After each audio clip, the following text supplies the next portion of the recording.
I'm Cape Joel, and this is Comic Smack, your weekly, daily, all the time, anytime comic book show where I give you your fix of everything you need to know from the world of comic books and superheroes. And on today's show, we're taking a closer look at Prowler, issue number 1. Yes, that's right, spinning out of the pages of the clone conspiracy, and technically dead no more, we have the story of Hobie Brown, or at least his clone. Things get very complicated. Let's hop on in and see what happens next, shall we?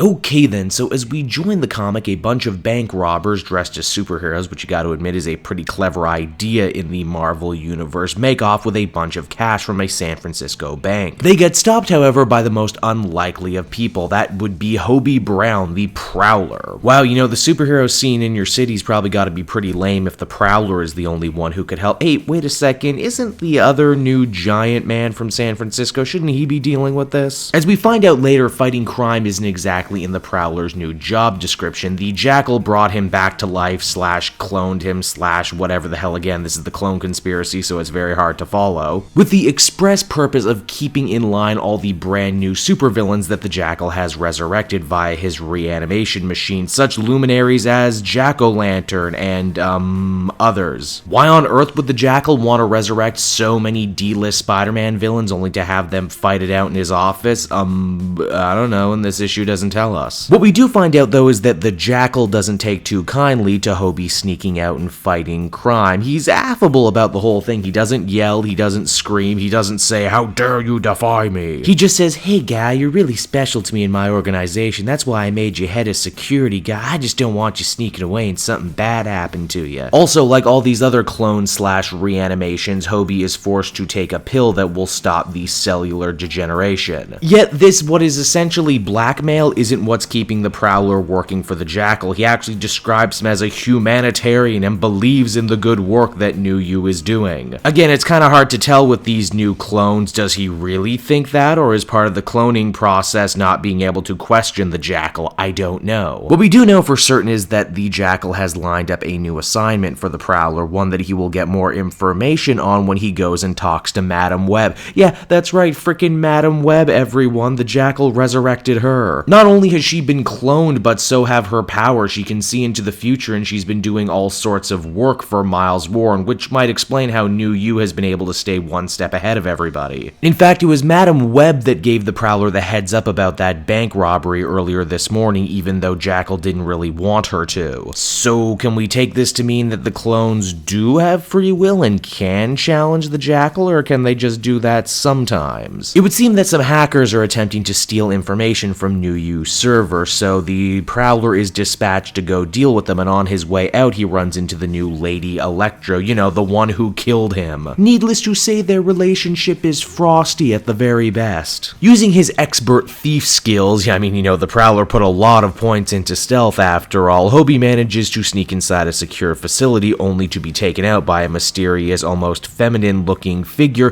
who webs him up with a bunch of neon webs as the comic ends. Prowler number 1 is a first issue that is entirely a tie-in to another event, which is always a shaky proposition. It was this sort of thing that made me not want to keep reading Spider-Woman. Honestly, I might not have picked up this series at all if I wasn't A, a fan of Sean Ryan and wanted to support his work, and B, the Prowler's new redesign actually looked pretty good in the pages of Spider-Man. In fact, leading up to his death, he got a whole story devoted to himself where he was pretty cool. Unfortunately, though, this comic has way more questions than answers. Then again, if this is your first Prowler story ever, they do a good job getting you up to speed on who exactly he is. I guess, too, it's kind of nice to get inside the head of one of these clones / reanimations and see how they think, feel, and interact with one another, but you know, that's just one thing. Overall, though, if it weren't for some nice, soft artwork, I would say that, you know, this one wasn't really much to write home about at all. Overall, though, I guess I'd give this one a 6 out of 10, and it's far from what I would call required reading for Clone Conspiracy. Hey everyone, thanks so much for watching my newest video. I hope you enjoyed it, and while you're here, why not check out another video I have on offer, or maybe if you're feeling in a supportive mood, you want to like or subscribe. And if you want to support the creation of more videos just like this one, then please by all means check out the Cape Joel Patreon. A little bit goes a very long way, and I will see you all next time.